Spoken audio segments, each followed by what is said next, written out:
Hello, and welcome to the Hidden Archives. I'm your host for the evening, Nicole Clark. I am happy to be back acting as the host again. We know our last episode was a bit of a detour from our normal programming, so I am glad to inform you that we are moving back to normal. Sort of. Tonight's episode is part one of a two-part story. Our next episode will contain the conclusion. It has been said that for every action, there is an equal reaction. What we do, how we think and act, impacts our neighbors just as much as it does us. To put it another way, Herman Melville says, "We cannot live only for ourselves.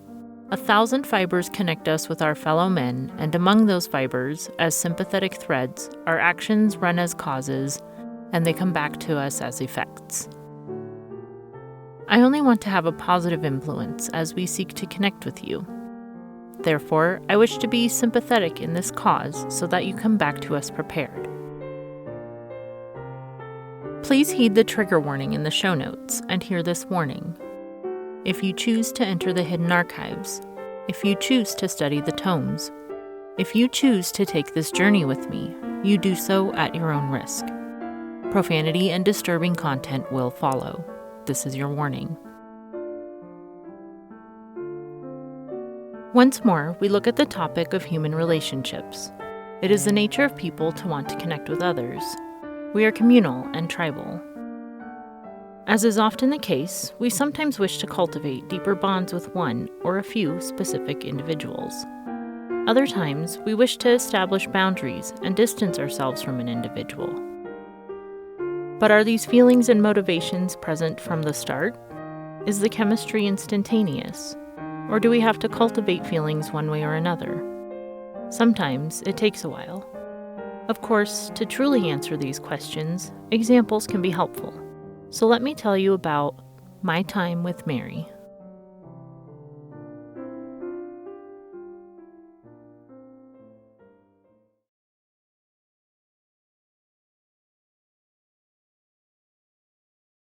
Sorry for my formatting. I never use these online Q&A boards, so I'm not sure what all information I should include. I need advice and I wasn't sure where else to go. I asked AI and it suggested this website. Never heard of it before, but I figured, what have I got to lose? And so, here I am. Anyway, maybe some background is important. I'll change some of the names and details to keep everyone anonymous, and I'll just include the relevant facts, or at least what I think is relevant and important.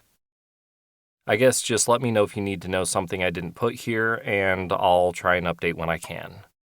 Thanks in advance. On to the topic, I guess. Sorry again, I don't normally do this sort of thing, and I rarely ask the internet for advice. But I need a quick solution, and I don't want this to spill over into real life. You'll understand why soon. Anyway, you can refer to me as Joe. I live in a somewhat well-known city in a broader place that's otherwise unconsidered. I wouldn't call the province, state, territory I live in rural, but it's kind of out of the way for most people most of the time. The only reason my city even exists is because it's a major international travel hub. Otherwise, the province, state, territory it's located in really doesn't have much of anything going for it. I know this already isn't a lot of detail, but I still worry that it might actually be too much. At any rate, knowing that my city has people from all over the country and world coming and going all the time is the important part. With that being said, though, I'm stuck here. Like most people who live here, my job supports the travel industry. Though I make enough to live on, barely, I don't make enough to travel myself, which is part of the problem. I couldn't leave even if I wanted to. I guess there's no avoiding this critical detail, so I'll just spill it. You need to know what exactly I do for a living because it kind of led to this whole problem. I'm a bartender at a local airport. I know I'm going to kick myself for revealing that later, but there's no other way to say it. If you didn't know that part, the rest of this might not make a whole lot of sense, and I'd rather just give you all the information you need to be able to respond to me, rather than going back and forth explaining this and that. I've been a bartender for about 10 years now. I know that's a long time for any occupation, but there aren't a whole lot of other options. The base pay is kind of shit, but the tips can be pretty good. I keep busy for the most part, but there are downtimes. Plus, I kind of like what I do. It's pretty entertaining watching travelers get drunk off of $16 beers at 9 in the morning. People are wild, man. They're interesting, and I get to talk to so many people from all over the world. Since most people are just traveling through, they figure they'll never see you again. I guess because of this, they feel like they can share anything with me. Like, anything and everything. Maybe if all of this gets resolved, I'll share a few of the crazier stories that I have. But I've digressed too much already. Probably just trying to distract myself. Getting to the point, I want to tell you about a woman that came into the bar for the first time not too long ago. We'll call her Mary. Again, not her real name. For all you know, I've switched genders from myself, Joe, and her, Mary. At first, Mary was like any other customer.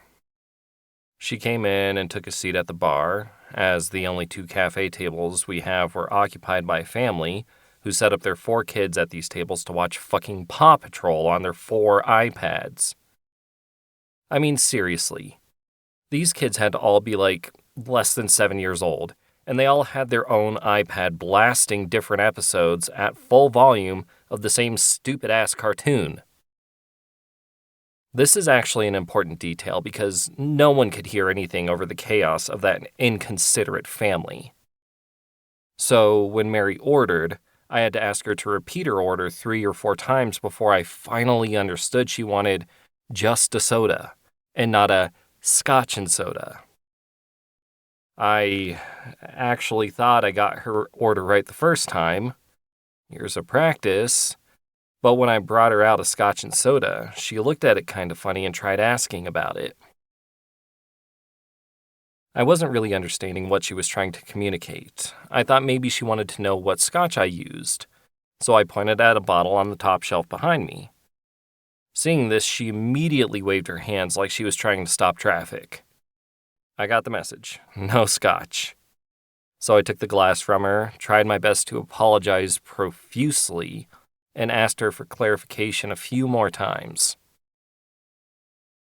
When I finally got the message, I had to run to the storeroom to find an unopened bottle of soda water to demonstrate that I was, in fact, giving her something non-alcoholic. By the time I returned, the family had left. I guess their boarding call came through or something. I was just glad that peace had been returned to my little corner of the airport. This left just me and Mary at the bar. Once again, I apologized profusely for the mix-up because I didn't know or care her reason for not wanting alcohol. Maybe she was going to be driving shortly, maybe she was in recovery or hell, maybe she was a pilot. I didn't ask, of course. I just tried to make up for my mistake and explain myself. She accepted my apologies and actually started the conversation. As I previously stated, people will share almost anything with a bartender, and even more with a bartender at the airport. So I really didn't think anything about talking to her, mostly because the conversation was so ordinary and benign. She started off by telling me that the mix-up wasn't really a big deal. She just didn't like alcohol. She wasn't religious, in recovery, or anything like that, just didn't like the taste. To each their own, I thought. I did ask her, though, if this was the case, why would she come to a bar for a drink? Why not just purchase a soda at one of the newsstands? Her reason was that, first, they normally only have flavored drinks at the newsstands. She likes just soda water. Second, she said that she prefers the personal service and conversation she can have at an establishment like this. I've never been one to seek out social interactions. Well, at least not since I've been a bartender. But I get it. Some people might not get the same level of interpersonal stimulation that I do. So it made sense to me at the time that someone would be looking for a brief moment of personal attention. I acknowledged as much and asked her either where she was flying to or where she had flown in from. She simply replied that she was, in fact, a local. Her accent didn't match, but who am I to judge? I'm not originally from around here either.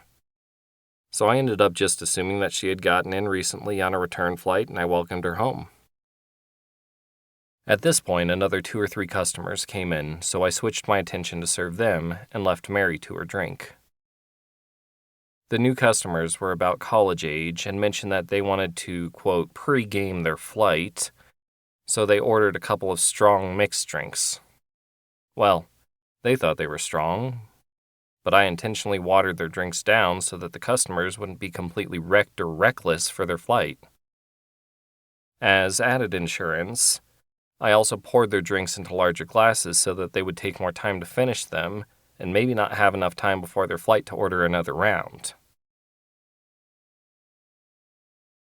This might sound a bit shady, but an airport is kind of like a small community. We all kind of look out for each other here and there when we can, so I felt it was my duty to make sure the pilots and flight attendants had a fair shot at an uneventful flight. This is a custom that I've done somewhat regularly since I've worked here. The watered-down drinks, larger glasses, and focused attention were all part of my checklist, so it didn't throw me off at all. But it did demand that I focus more on the new group and less on Mary. Even though the majority of my attention was on other customers, I still kept an eye on Mary in case she wanted a refill or needed to pay her tab. She kept quiet the entire time the other group was there, and just kind of watched the interactions through the big mirror behind the bar. She didn't even have her phone out. Eventually, after about 20 minutes, one of the college kids mentioned to the others that they needed to get to their gate, so they paid their tab and left a few half-drank glasses on the bar. Only one of them came close to finishing their drink, so I figured that I had executed my plan admirably. I mean, they all seemed sober enough to me, so I called it a success and made my way over to Mary to see how she was doing. All seemed well. I noticed she hadn't quite finished her drink, but I offered her another one anyway. She accepted, so I poured her another soda from the bottle that I had left out, on my side of the bar, right in front of her. I started the conversation with her this time by saying that I would have understood and not charged her if she'd taken the bottle at some point and helped herself. She laughed and said that she was more interested in seeing if anyone from the other group would notice that I altered their drinks. Busted. Even though I was perfectly well practiced in my art, I'd never once had anyone notice when I pulled this particular stunt, let alone someone who hadn't even ordered the doctored drink. So, you noticed that, huh? I asked. She replied that she thought I might try something when my face changed as they mentioned pre-gaming their flight. But I didn't change my face. At least, I thought I remained placid and professional. At any rate, my face did change at this moment as I blushed with embarrassment. I told Mary that I didn't do anything illegal. All I did was add a little extra soda to the drinks and pour them into larger glasses. No added or omitted ingredients, no switching of brands, and no change in price. They actually got more than what they paid for. They just need an extra bathroom break or two. She laughed slightly, more of a giggle, and assured me that my secret was safe with her. I thanked her for her confidence and quickly changed the subject. To be honest, I had a slightly weird feeling about her at this point. After all, she had chosen to remain at the bar for nearly 30 minutes by this point, between a loud family and a bunch of college jocks, and she'd only sipped on one non-alcoholic soda the whole time. It's funny. Hindsight's always 20/20, but at that time, I didn't notice any red flags. Perhaps I was flustered by my mistake with her order. Maybe I was still reeling from the chaos of the inconsiderate family. Or maybe I was just fixated on being caught intentionally messing up a few drinks. But looking back, I can see so many red flags.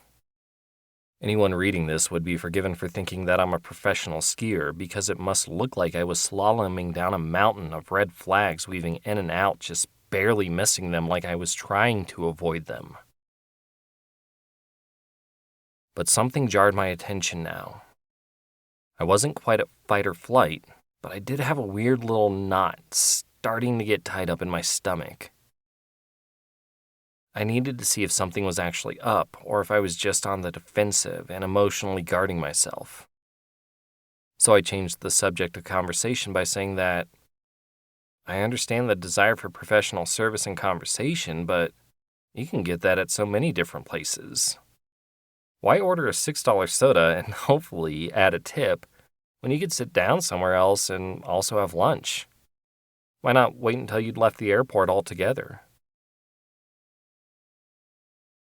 I wasn't trying to be rude.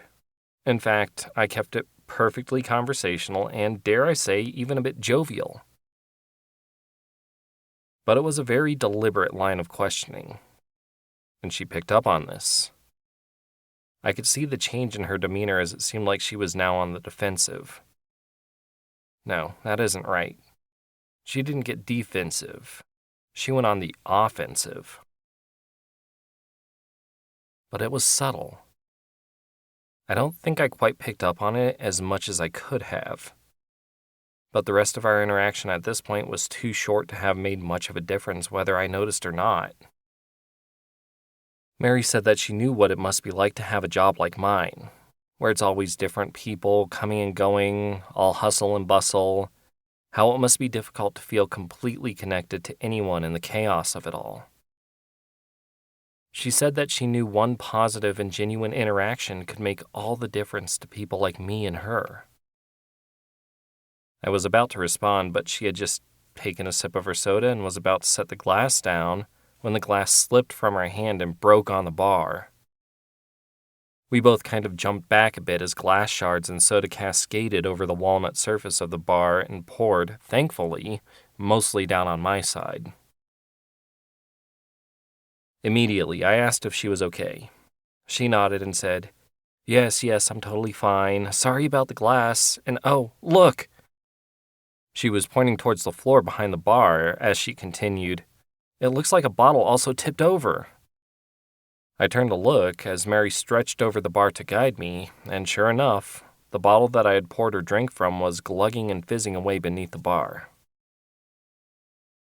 I cursed under my breath, apologized once again, and told Mary that I would need to go get a broom and mop. I also told her that I wouldn't be charging her, and that I would be happy to replace her drink with anything of her choice, for free. She declined and thanked me for serving her so far, but said that she needed to go anyway, that she didn't want to be a bother as I cleaned up. I asked if she was sure, and she confirmed that she was. But she was also very sorry about the spill. "Seriously, don't worry about it," I said. She kind of blushed a little bit, then turned to leave.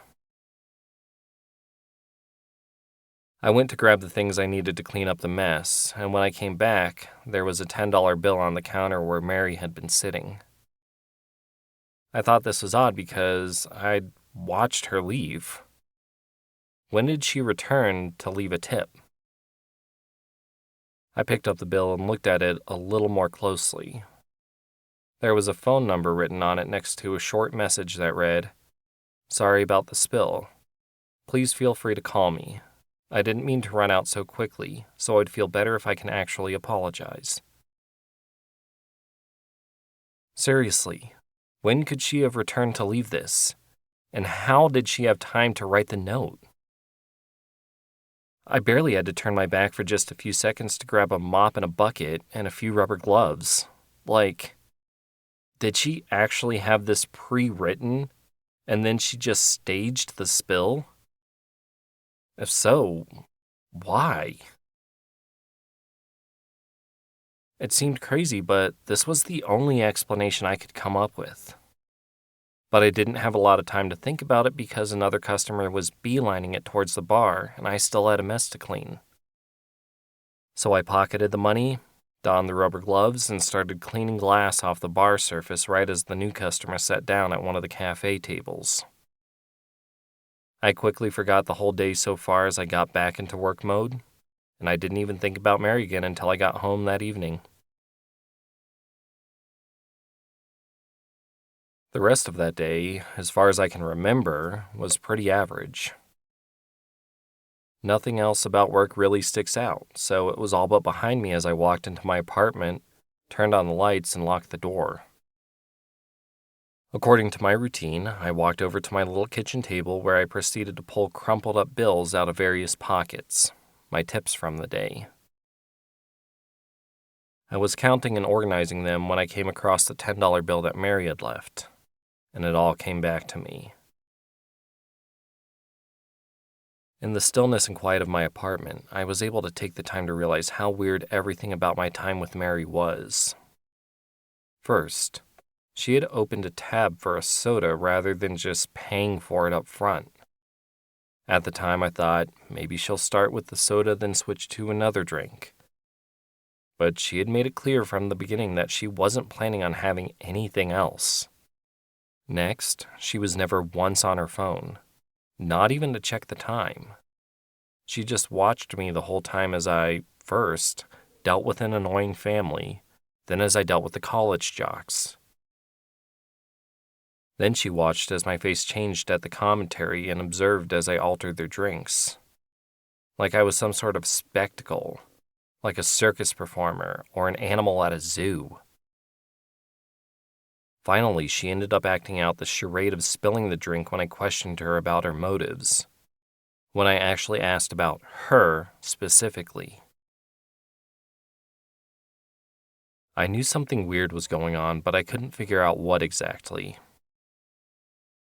Well, maybe I did have it figured out. I do now. Maybe I just didn't want to admit it, to say it out loud, because it was insane. Like, this kind of thing doesn't happen to people like me. No, I just needed to really figure it out and not jump to conclusions of impossible, improbable things. I looked closer at the $10 bill. Was her note sincere? Should I do the right thing and give her a call so that she didn't have to continue to feel embarrassed? Would calling her actually embarrass her more? Or would she be upset that I didn't call? Would she think that I was mad if I didn't call? If I did, then maybe I could get more information and put my mind at ease about the whole thing. But then she would have my number. Unless *67 still worked. I looked at the number she had written down for several minutes, as if doing so, as if by intently studying it, I would be able to divine some secret information without having to dial it. Well, it must have worked, or something must have happened, because I suddenly remembered that she said she was local, but didn't mention coming in on a flight. I also didn't recall her having any luggage, not even a carry-on bag. And her accent didn't match that of anyone from anywhere near my area. I put all of this together because I finally realized that the phone number she had written wasn't a local number either. The area code was completely wrong. Sure, it could be an old cell phone number, but I came to the conclusion that I probably didn't have to call it to find out some more information. I could probably just search it online. Plugging in the phone number into a normal search engine didn't reveal too much of anything. All I was able to find out by doing this was that the area code belongs to a place that's nearly 1,500 miles away, so definitely not local. But I wondered if AI could tell me more about the number, like if it was residential or commercial or what. So I brought up the same AI engine that I used to find this forum, and I punched the number in. This is where shit gets even weirder. I first asked AI if it could tell me more information about a random phone number. It came back and said that yes, it could tell me things like country codes and area codes, and if a business was associated with the number, but it wouldn't tell me if the phone number was associated with a specific individual. It also said that, depending on the number, it might be able to tell me more information, but it cautioned me against sharing my personal information with it, such as my own phone number. Well, fuck that, I thought. I might as well test this with my own numbers so that I can see what information it gives, then maybe have something to compare the results with. Of course, when I put in my own number, it told me that it was residential, belonged to a cell phone on my network, and that it had previously belonged to a dairy company a few years ago before I got it. Neat. That was a lot more information than I thought I would get. So I asked about the number that Mary had written down. When the results finally loaded, what came back was not at all what I expected. Unlike the internet search, which said that this phone number belonged to an area code 1,500 miles away, the AI said that it was actually the corporate number for a tech company that has a major manufacturing facility in my city. So it was technically local, but it was almost like she chose this number at random. It seemed safe enough to try calling, so I decided to pull my phone out of my back pants pocket to give it a go. But as I pulled my phone out, something came with it. Some sort of round little plastic disc, about the size of a poker chip. This disc was super lightweight and didn't seem to have any real markings other than what looked like a serial number. So I ran this number through the AI and described the disc as best I could, and asked what it might be. Up until now, the AI had been returning results pretty quickly, but this prompt took a lot longer, like several minutes longer. I actually thought something was wrong with the AI because of how long it was taking, but then something loaded. What it returned was just a hyperlink. Now, I may not be the smartest person in the room unless I'm alone, but I'm not a complete moron. So rather than clicking the link from the results, I copied and pasted it into a private browser. As soon as I did this and hit enter, a dialog box for a web calling service like Skype came up and said that it was connecting the call. I noped right the fuck out and hit end call. As I did this, a message popped up asking if I wanted to continue sharing my location. At this point, I figured that whatever had happened had already happened. So I said, okay, and it brought up a map. There on my computer screen was a map of my city with 2 red pins, one clearly showing my location, and another showing a pin about a mile away. And that pin was moving. It was getting closer to mine. Immediately, I closed the lid on my computer, ripped the plug out of the wall, and tried my best to pry the battery out. So yes, my formatting is a little weird as I'm on mobile because I ended up accidentally destroying my computer. Another thing I didn't want to admit to myself was that the damage was already done. That it was Mary who slipped that disc into my pocket, probably in the chaos of the drink spill. That the disc was a tracking device, and that she already had my address.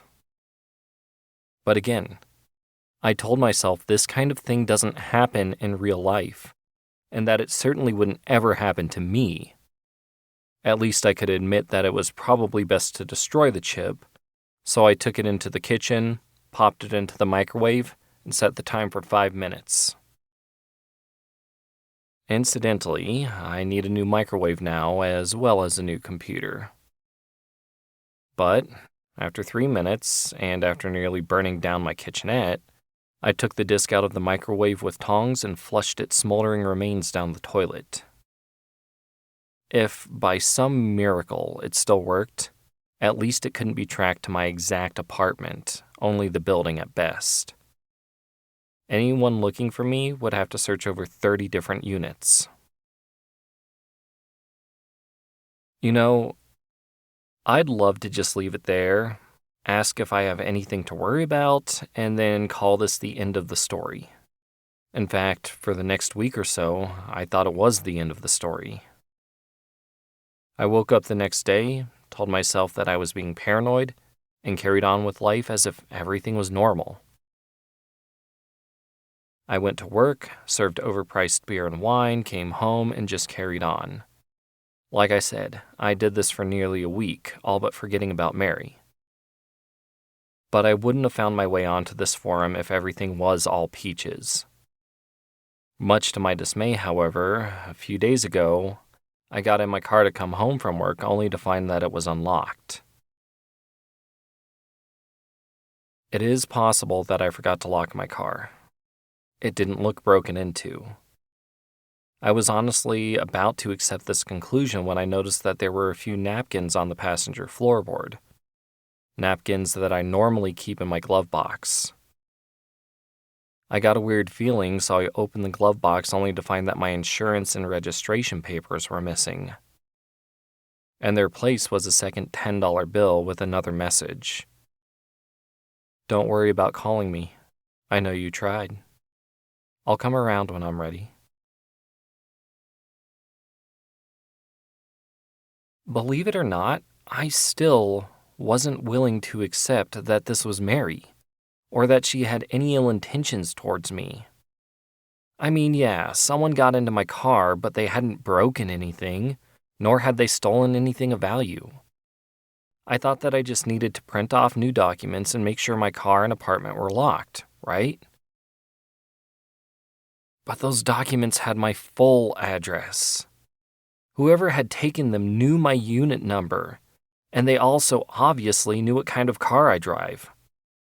In fact, they could probably get my phone number and other information with those documents. Plus, with the evidence of the $10 bill, who even uses tens anymore? It's always a 5 or a 20. It's clear as day that it was Mary. But still, no ill intent, right?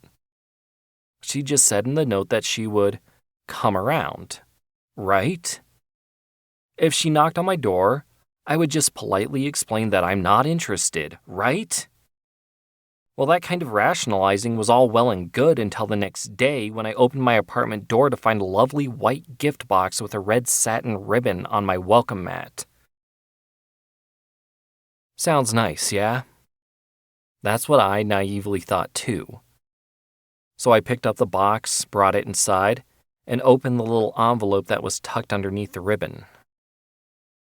Inside the envelope was another $10 bill with a message that read, "A little bit of me now belongs to you." What the fuck could that mean? A little bit of me? My heart was pounding. I could hear it thudding in my ears. All the same, I pulled the lid off the box. I had to know what was inside. The first thing that hit me was the smell. It was absolutely foul. But I got past that and proceeded to pull 3 items out of the box. The first was a nail polish jar. Only instead of a fun finger paint being contained within, there were finger and toenail clippings. The next thing I took out of the box was a lock of brown hair tied with more of that red satin ribbon. Brown hair. The exact same shade as Mary's hair. And the third and final thing that I took out of the box was a jar that had apparently leaked because the cap was put on when it was too full. A jar that undeniably contained piss.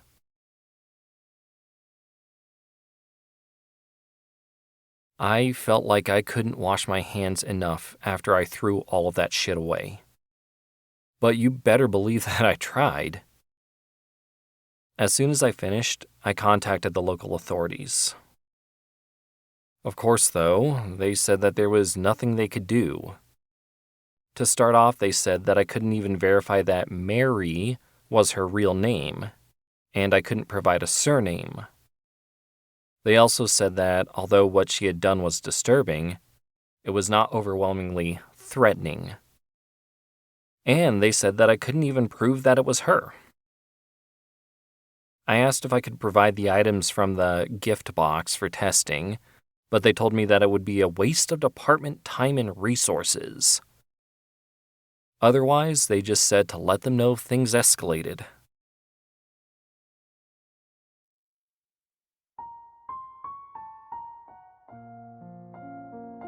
Typical response. So now you know why I'm here. The authorities didn't want to do anything other than take a report.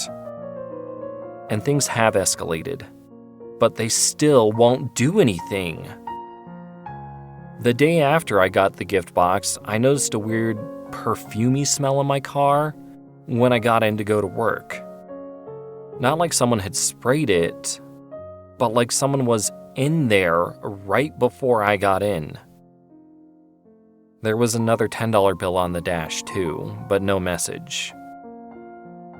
I know I locked the car the night before, trust me. But she must have had a key made somehow. It gets worse though. When I got home that same night, I found the door locked and the security chain drawn from the inside. For this, I definitely called the police. They inspected around my building and found nothing but an open window going to a fire escape. An officer crawled through the window and released the chain so that me and the other officer could get in. They looked around my apartment but couldn't find anything. So I told them about my previous report and experiences, but they dismissed all of it. They asked if I ever used recreational drugs, to which I, of course, said no. Then they pointed to a decorative beer stein on my shelf and suggested that I probably just had too much to drink and must have accidentally left through my own fucking window. There was no getting through to them, so I just agreed, said I wouldn't drink anymore, a lie, I got blasted for the first time in years that night, and dismissed them. When I did my own inspection of my apartment, I found another $10 bill under my pillow. Fuck me.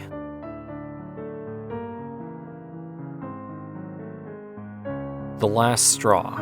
What really pushed me to post here happened last night. I couldn't sleep, go figure, so I was awake at 2 a.m. playing games on my phone.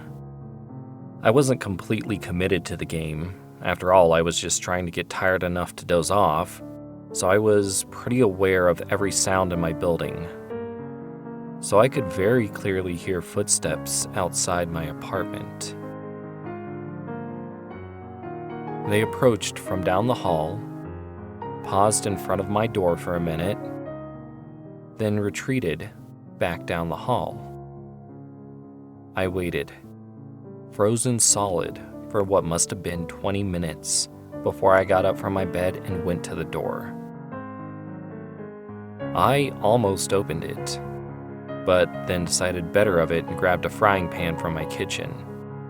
You know, to use as a weapon or shield if necessary. Fortunately, when I did work up the courage to open the door, cookware in hand, there was no one there. Unfortunately, there was a $10 bill taped to the door with a new message that read, "I realize that this is kind of our thing, my calling card, if you will. By my count, you should be at $60. Once you're at 100, I'll have a big surprise for you."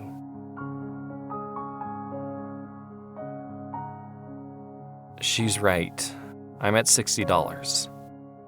These bills are the only gifts from her that I've kept, and I've kept every bill. Again, I called the police asking what to do, but they just laughed and said, "Considering the economy, You should hang on to the money and see how long you can keep it going. I need to know what to do, guys. AI said you could help, so I'm open to any and all advice. I know this was a long one, so thanks for reading.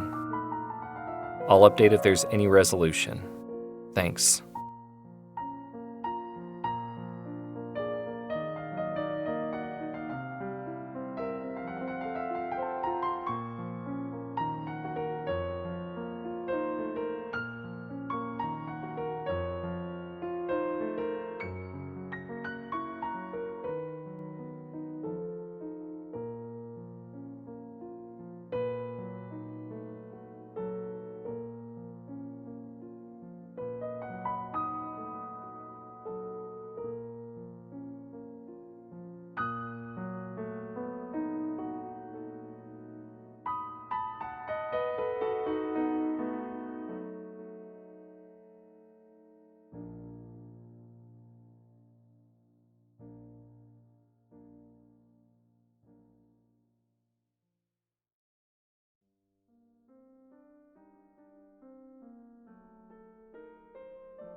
Atlanta.